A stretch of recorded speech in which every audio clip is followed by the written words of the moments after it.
Məsələn, çuğundurun mürəbbəsini hazırlayırlar. Yəni, bu bir ilkdir də. Heç vaxt biz çuğunduru elə bilirdik ki, ancaq bir dənə borşda yemək olar, borş hazırlayanda.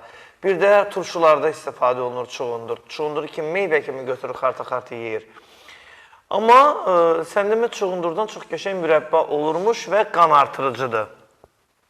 Çuğundur tək qan artırıcı deyil. Qan artırıcı kimi istifadə eləmək istəyirsənsə, çuğunduru çəkəndən sonra soyucuda qoymalısan. Soyucuda 2 saat qalmalıdır aşağı gözünə.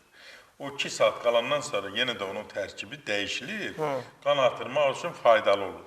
Çuğundur da xərçəngə qarşı çox gözəl effekt verir. Çuğundur qaraciyər təmizləyir, öd qoxucu təsiri var, immuniteti qaldırır. Çuğundur çox faydalıdır. Hər gün sən onun şirəsindən hər gün qəbul eləsən, təqribən bir aydan sonra verdiyin analiz bir aydan sonra tamamilə müsbət tərəfə, hər tərəfli. Min bir dərdin dərdi. Doktor, bir nəfər xərçəng xəstəsidir, onkoloji xəstədir. Soruşur indi qurbandan ki, bizə deyiblər ki, onlara da kimsə təbii üsullarla müalicə həkimi deyib ki, demək olar ki, brokoli, mütəmadi brokolidən istifadə elə. Brokoli doğrudan mı kömək edir, yoxsa?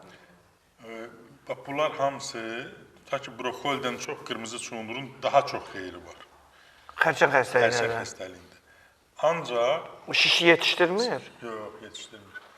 Brokolidə, yəni bunların hamısı mənası demək deyil ki, xərçəngə müalicə eləyir. Bunların hamısının mənası odur ki, xərçəngə qarşı dözümlük yaradır. Təzə başlanğıcı ləngidir. Yaradır da brokolidə? Yox, yaratmır. Qarşısını alır. Alır qarşısını. İlkin başlanğıc dövründə. Və birində formalaşıbsa brokoli neyniyəcək, çuğundur neyniyəcək, ləngidə bilər. Antioksidant nə varsa, onlar hamısı ləngidir. Omega 3 nədə varsa ləngidir. Məsələn, yeri gəlmişkən balqabaq tumunun tərkibində omega 3 də var.